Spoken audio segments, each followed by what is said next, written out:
Assalamualaikum warahmatullahi wabarakatuh. Saya Siti Najihah binti Umar Nazim, Nometrik 047272. Hari ini saya dan ahli kumpulan saya akan membincangkan topik berkaitan sistem pre-order dalam muamalat Islam. Secara umumnya, sistem pre-order pada zaman sekarang sering kali diguna pakai di atas pembelian, terutama kali pembelian di atas barang daripada luar negara.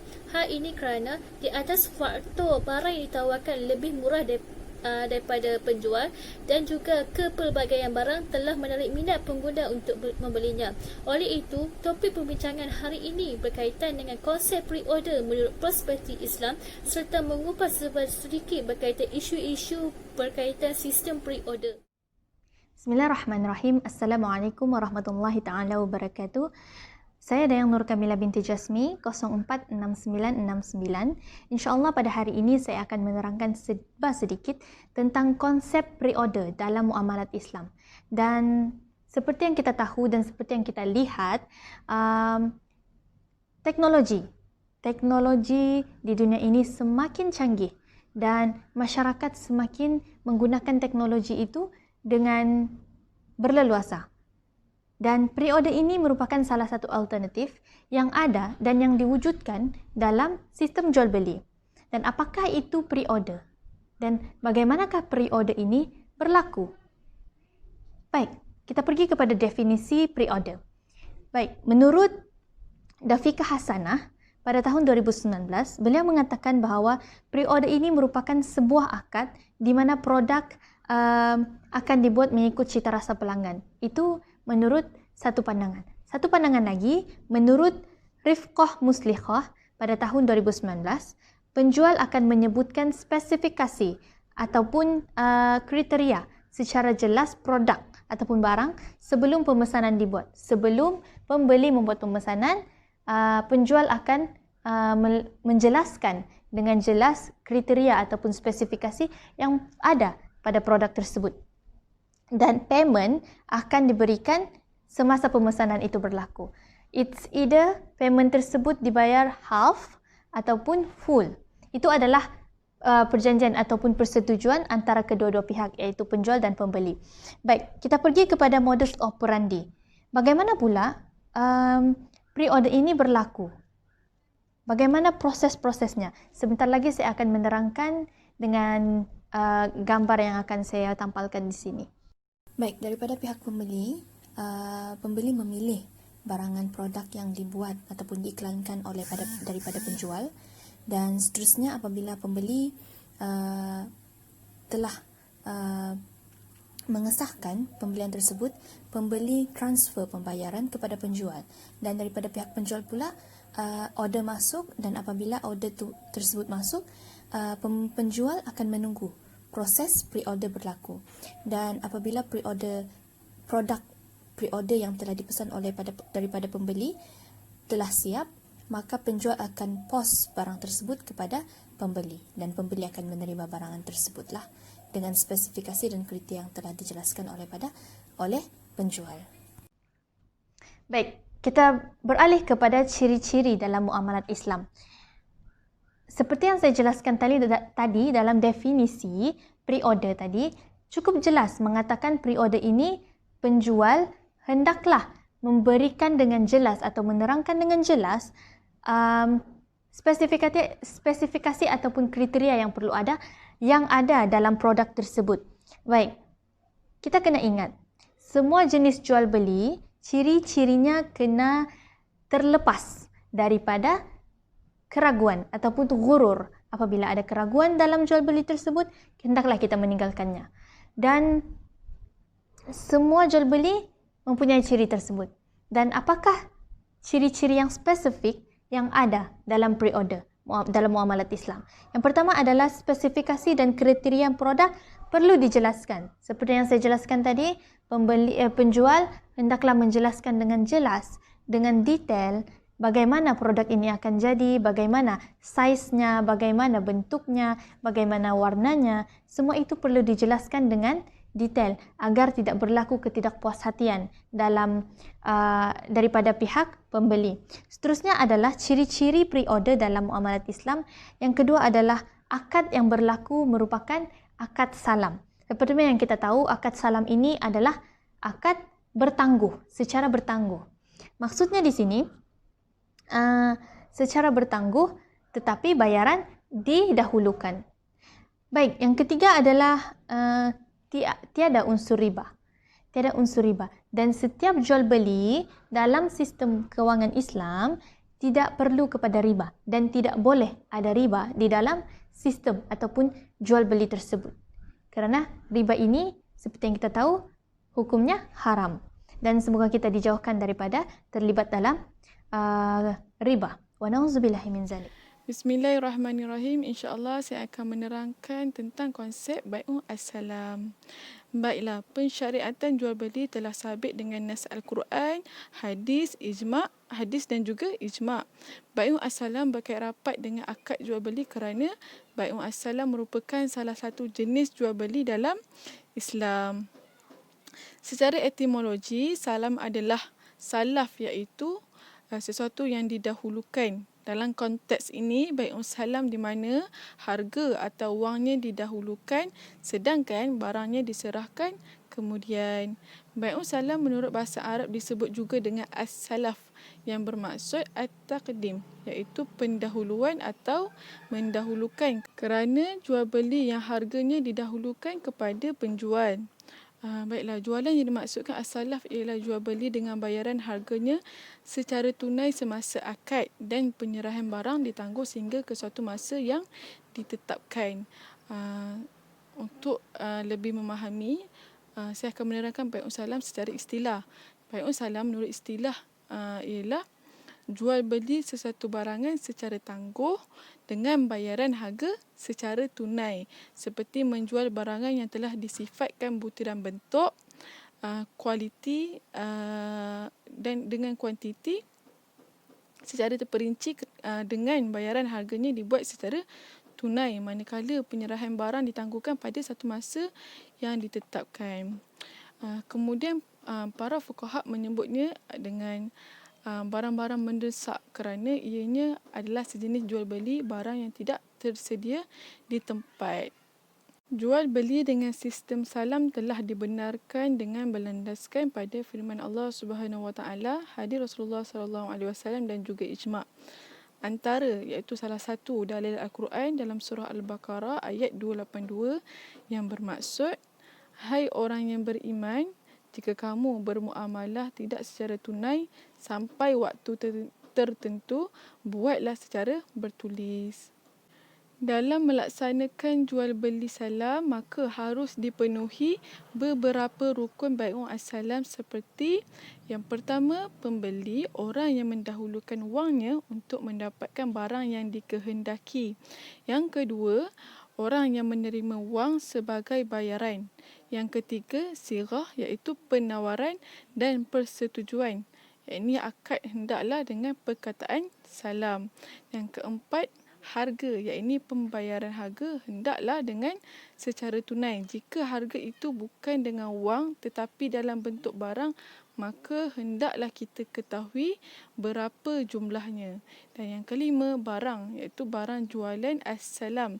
Hanya dibolehkan pada barang-barang yang dapat disifatkan secara tepat. Secara konklusinya, dapatlah kita lihat sistem pre-order merupakan bai'u as-salam.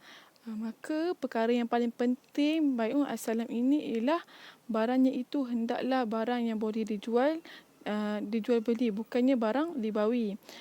Seterusnya, hendaklah ditetapkan sifat-sifat asasi bagi barang yang dijual beli, kemudian ditetapkan jumlah barang yang dijual beli dan penyerahan barang hendaklah ditentukan dalam masa yang tepat dan tempat penyerahan barang yang dijual beli. Assalamualaikum warahmatullahi wabarakatuh. Terima kasih kepada Seri Amirah yang telah menerangkan berkenaan dengan rukun-rukun bai'u salam. Jadi saya akan menerangkan berkenaan syarat dalam rukun bai' as-salam ini? Yang pertama adalah al-akid. Okey, al-akid ini adalah orang yang membuat urusan jual beli tersebut, iaitu pembeli ataupun penjual. Okey, apa syarat bagi rukun jual beli? Apakah syarat bagi al-akid ini? Yang pertama adalah mestilah seseorang itu berakal. Jadi berakal ini apa yang dimaksudkan pada pandangan mazhab Imam Maliki dan juga Hanafi mengatakan bahawa berakal ini adalah orang yang mumayyiz ataupun anak yang agak besar pada pembicaraannya dapat difahami, dan apabila kita bertanyakan soalan dapat dijawab. Itu menurut mazhab Maliki dan juga mazhab Hanafi. Manakala pada pandangan Syafi'i, mazhab Syafi'i dan juga Hanabilah mengatakan bahawa akid itu hendaklah seseorang yang telah balik, berakal dan seseorang yang mampu menjaga agama dan hartanya.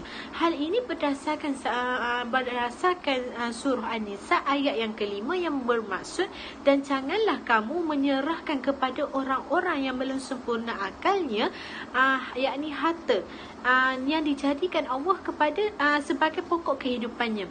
Berilah mereka belanja dan pakaian, dan ucaplah kepada mereka kata-kata yang baik. Okey, ayat ini menerangkan bahawa Allah tidak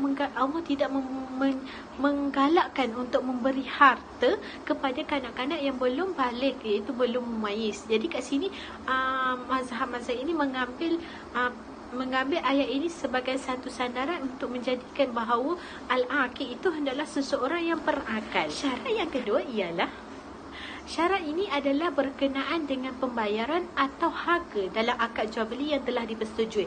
Yang dimaksudkan dengan harga atau pembayaran ini hendaklah pembayaran atau harga yang dilaksanakan akad ialah sesuatu alat atau nilai yang digunakan untuk membayar, dan hendaklah jelas di antara penjual dan juga pembeli. Hal ini kerana apabila kita melakukan akad jual beli, sama ada kita sebagai pembeli ataupun kita sebagai penjual, hendaklah kita menetapkan sesuatu harga dengan jelas. Hal ini adalah untuk mengelakkan pergaduhan atau perselisih faham apabila kita melaksanakan jual beli pada kemudian hari.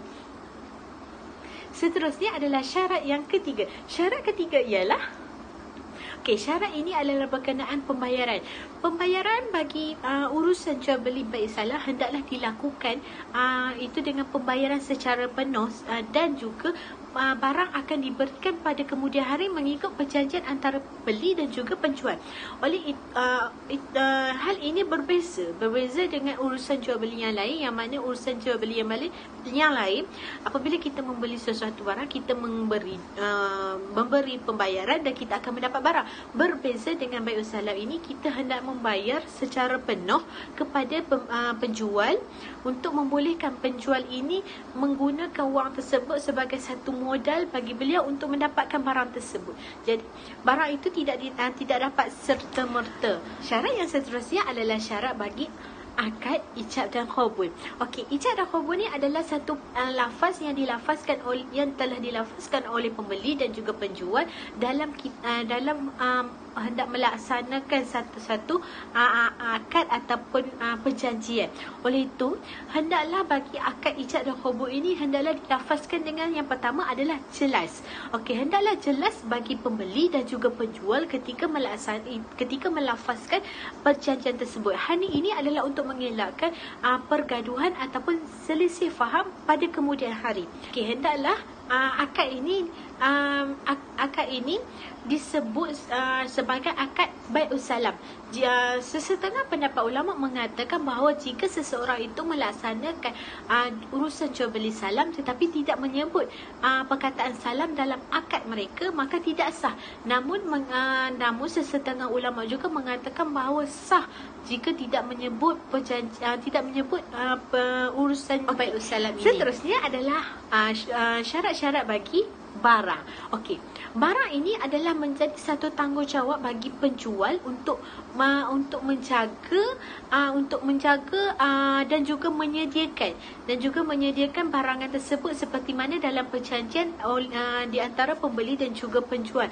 Selain itu, penjual juga harus bertanggungjawab terhadap barang itu, sama ada dari segi fizikal supaya tidak rosak, dan juga bertanggungjawab menyediakan barang seperti mana dalam perjanjian, sama ada dalam bagaimana bentuk barang tersebut, warna barang, ukuran barang dan juga sebagainya, seperti mana yang telah dipersetujui antara pembeli dan juga penjual. Hal ini adalah kerana apabila barang yang dipersetujui ketika akad dilaksanakan tidak seperti mana yang diberikan oleh penjual ketika menyerahkan barang tersebut, maka perniagaan itu menjadi tidak sah di sisi Islam. Selain itu, penjual juga hendaklah memastikan barang yang menjadi akad iaitu untuk dijual kepada pembeli hendaklah yang berada dalam pasaran. Hal ini kerana secara logiknya kita tak boleh menjual sesuatu barang yang tidak ada.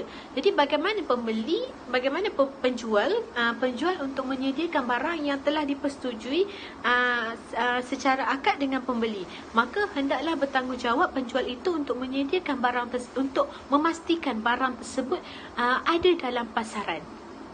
Syarat seterusnya ialah syarat bagi tempat dan juga waktu penyerahan barang. Okey, apa yang dimaksudkan waktu penyerahan barang ini adalah perjanjian yang telah dipersetujui oleh penjual dan juga pembeli ketika mana mereka melaksanakan akad ini. Contohnya seperti penjual berjanji untuk menyerahkan barang yang telah dibeli oleh pembeli ini dalam tempoh 1 bulan ataupun 1 bulan setengah mengikut mazhab Syafi'i dan mazhab Hanafi dan juga Hambali.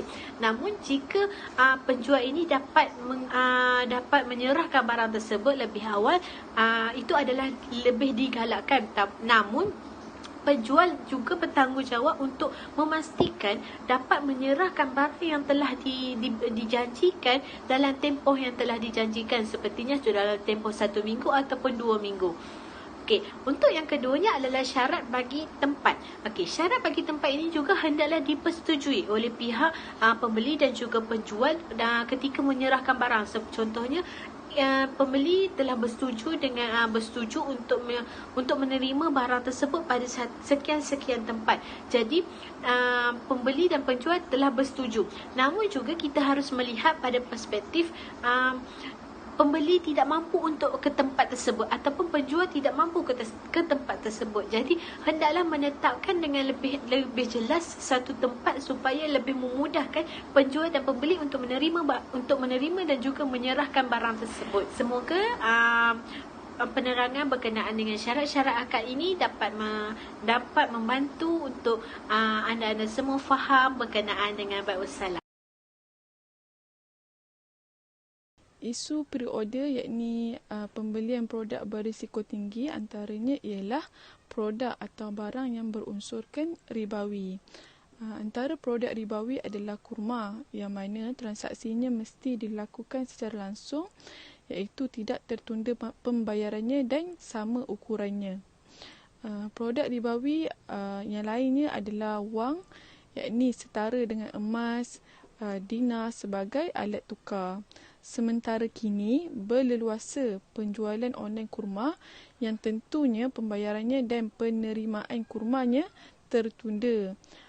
Secara umum boleh dikatakan bahawa apabila terjadi pembelian kurma dengan wang, maka yang terjadi adalah terdapat pertukaran komoditi ribawi yang berbeza ilah dan jenis. Bila ada pertukaran barang ribawi berbeza ilah dan jenis, maka boleh terjadi perbezaan ukuran atau berat dan boleh juga pembayaran salah satu komoditi bukan bentuk wang tunai. Okay. Dalam salah satu petikan fatwa ulama di Jawatan Kuasa Tetap Penyelidikan Ilmiah dan Fatwa Arab Saudi, disebutkan ketentuan riba antaranya yang pertama, barang ribawi iaitu yang memiliki kesamaan ilah sebagai hukum dan jenis tidak boleh ada kelebihan timbangan pada salah satu barang yang ditukar dan tidak boleh ditunda pembayarannya. Misalnya emas dengan emas atau perak dengan perak. Meskipun yang dipertukarkan adalah benda yang berkualiti baik dengan barang yang berkualiti rendah. Okay, yang kedua, tidak boleh menukar emas atau perak yang sudah dibuat menjadi perhiasan dengan emas atau perak juga dengan melebihkan timbangan salah satunya dengan alasan dikenakan upah pengerjaannya. Okey, yang ketiga, jika yang dipertukarkan adalah barang ribawi dengan ilah yang sama namun jenisnya berbeza, maka boleh dilebihkan timbangan salah satu, namun tetap tidak boleh ditunda pembayarannya. Contohnya, emas ditukar dengan perak. Yang seperti ini boleh ditukar satu sama lain dengan adanya kelebihan, namun disyaratkan melakukan serah terima di tempat akad sebelum berpisah. Yang keempat, jika ilah dan jenisnya berbeza, maka boleh melebihkan dan menunda pembayaran seperti emas dengan gandum atau perak dengan gandum. Seterusnya, produk atau barang yang bernilai tinggi. Okey, pembelian produk atau barang yang bernilai tinggi seperti pembelian barang elektronik melalui pre-order sudah menjadi cara baru pada zaman kini. Misalnya, pembelian produk berjenama dengan melakukan pembayaran dahulu dan barang akan dihantar melalui pengeposan kemudian. Okay, terdapat beberapa risiko terhadap pembeli sekiranya digunakan kaedah pembelian barang nilai tinggi secara pre-order. Antaranya seperti pengguna menerima produk tiruan. Okay, barang tiruan dihasilkan apabila sesuatu barang asli mendapat permintaan yang tinggi yang terdiri daripada pelbagai barangan pengguna. Okay, contohnya ubat, alat ganti pakaian, aksesori lelaki dan wanita, makanan tambahan, alat elektrik dan sebagainya. Barang yang ditiru tidak semestinya barang yang berjenama yang mahal. Malah ada barang murah yang digunakan pengguna setiap hari turut menjadi mangsa seperti Panadol yang pernah dipalsukan. Oleh yang demikian, pembeli hendaklah memastikan bahawa ditetapkan sifat-sifat asasi bagi barang-barang yang dijual beli dan penyerahan barang hendaklah ditentukan dalam masa yang tepat dan tempat penyerahan barang yang dijual beli. Secara kesimpulannya, dalam Islam, perniagaan dianggap sebagai satu aktiviti yang sangat mulia. Ia merupakan ibadah dan juga sunnah Rasulullah sallallahu alaihi wasallam. Bagi mereka yang melaksanakan aktiviti jual beli dengan amanah, mereka turut dijanjikan balasan syurga bersama para nabi, orang saleh dan syuhada. Namun demikian, sekiranya ia dilakukan luar dari batasan syariat Islam, maka ianya tidak lagi dianggap ibadah tetapi aktiviti yang boleh mendatangkan padah kebinasaan baik di dunia dan di akhirat. Bismillahirrahmanirrahim. InsyaAllah saya akan menerangkan sedikit isu yang ada dalam pre-order, dalam jual beli pre-order. Bagaimanakah pre-order ini pun boleh timbulnya isu? Bagaimana? Okey. Jika kita lihat sekarang online buying, online selling, pre-order mempunyai banyak jenis dan banyak modus operandi yang dijalankan oleh penjual untuk menarik minat pembeli.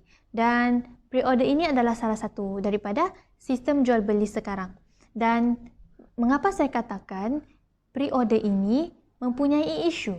Kerana banyak berlaku dalam kalangan masyarakat kita yang ditipu, yang mengalami kerugian dalam jual beli pre-order. Bagaimana itu berlaku? Yang pertama, saya ingin menimbulkan isu produk yang berisiko tinggi. Apakah yang saya maksudkan dengan berisiko tinggi? Berisiko tinggi ini adalah apabila produk itu terlalu mahal dan kita mengambil risiko yang tinggi dengan membeli secara pre-order. Dengan secara kita membayar terlebih dahulu produk tersebut.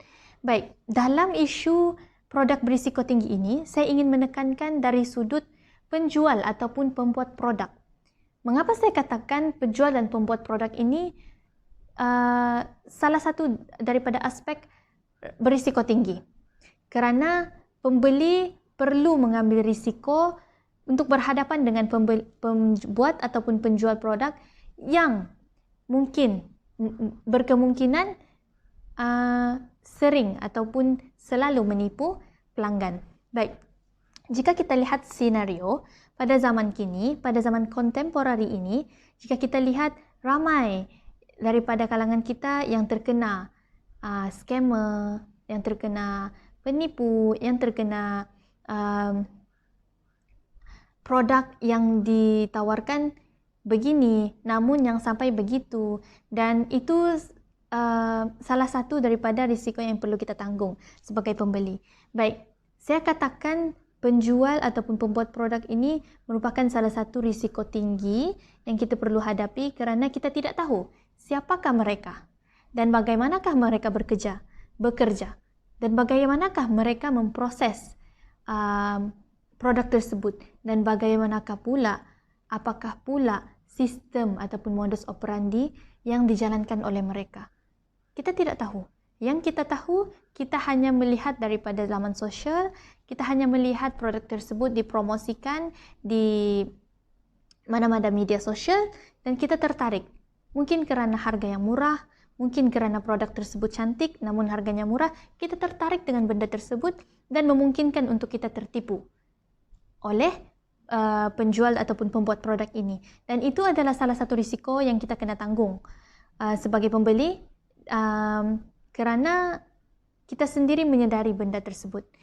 Oleh hal yang demikian, kita sebagai pembeli hendaklah sentiasa berhati-hati. Bagaimana kita perlu berhati-hati? Dengan cara yang pertama, apabila kita melihat produk tersebut dipromosikan di laman-laman sosial, di Facebook, Instagram, Twitter, di mana-mana sahaja, kita perlu melihat kepada review daripada pelanggan-pelanggan sebelumnya. Kita kena melihat kepada bagaimana pelanggan-pelanggan sebelumnya bagi feedback, bagi komen. Adakah produk ini bagus? Adakah produk ini berkualiti tinggi? Adakah produk ini dijamin sampai ke depan rumah? Itu semua kita kena nilai terlebih dahulu. Jangan kita terus mengikut nafsu membeli barangan tersebut dengan sepantas kilat. Kata orang sepantas kilat.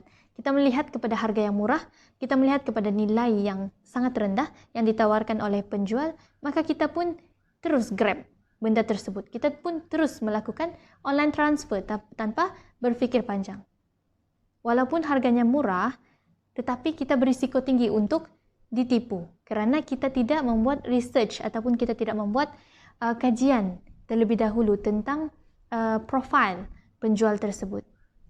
Dan semoga kita terhindar ataupun dihindari daripada penipuan ataupun penipu ataupun scammer yang semakin hari dilihat semakin berleluasa.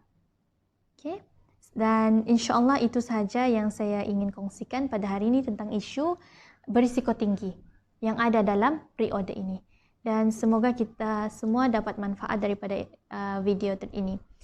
Sekian, terima kasih. Seterusnya, isu yang kedua yang boleh dikaitkan dengan isu pre-order ini ialah isu indah khabar dari rupa. Apakah yang dimaksud dengan isu indah khabar dari rupa ini? Yang pertama, situasi yang pertama ialah barang yang diorder tidak sama seperti yang ditunjukkan. Situasi yang kedua, pre-order barang lain sampainya barang lain. Di mana situasi ini ialah pengguna telah melakukan pembelian melalui kaedah pre-order berdasarkan ciri-ciri yang telah dinyatakan oleh penjual seperti warna, sifat-sifat barang tersebut, kuantiti, kualiti barang tersebut telah dinyatakan oleh penjual. Tetapi situasi ini menjadi isu apabila pembeli telah mendapat barang di sebaliknya yang adanya kecacatan atau order barang lain sampainya barang lain. Situasi di atas telah menunjukkan telah berlakunya penipuan atau lebih dikenali sebagai al-gharar dalam urusan jual beli. Firman Allah SWT di dalam surah Ar-Rahman ayat 9 yang membawa maksud, dan tegakkanlah timbangan itu dengan adil dan janganlah kamu mengurangi neraca itu. Berdasarkan ayat ini telah menjelaskan bahawa Allah SWT melarang perbuatan menipu dengan mengurangkan timbangan pembelian, iaitu memberi kiasan jualan pada zaman tersebut. Namun begitu, ayat ini juga telah menjelaskan bahawa untuk tidak melakukan sebarang penipuan seperti mengambil keuntungan untuk memberi kepada pembeli barang yang tidak seperti yang ditunjukkan pada pembeli ketika urus niaga dilaksanakan, iaitu mengadakan unsur-unsur penipuan dalam urusan jual beli. Seterusnya, apakah faktor yang menyebabkan pengguna atau pembeli mudah tertipu dengan kaedah pre-order yang dijual oleh penjual? Yang pertama ialah mudah terpedaya dengan harga yang ditawarkan tanpa unsur periksa terlebih dahulu latar belakang penjual tersebut. Yang kedua, tahap kecurigaan yang rendah dalam kalangan pembeli terhadap penjual yang telah menjual barang tersebut. Yang ketiga, tiada tindakan tegas atau membuat sebarang laporan sekiranya ditipu. Oleh itu, pengguna perlulah lebih berhati-hati ketika melakukan pembelian dengan membuat semakan terlebih dahulu latar belakang penjual tersebut. Sekiranya ditipu, pihak pembeli atau pengguna boleh membuat laporan atau tuntutan melalui Tribunal Tuntutan Pengguna. Kesimpulannya di sini ialah pembelian kaedah pre-order bukan sahaja memberi manfaat kepada pembeli, malah turut juga memberi manfaat kepada penjual dalam memberi kemudahan dan kebaikan kepada peniaga dalam memasarkan jualan beliau.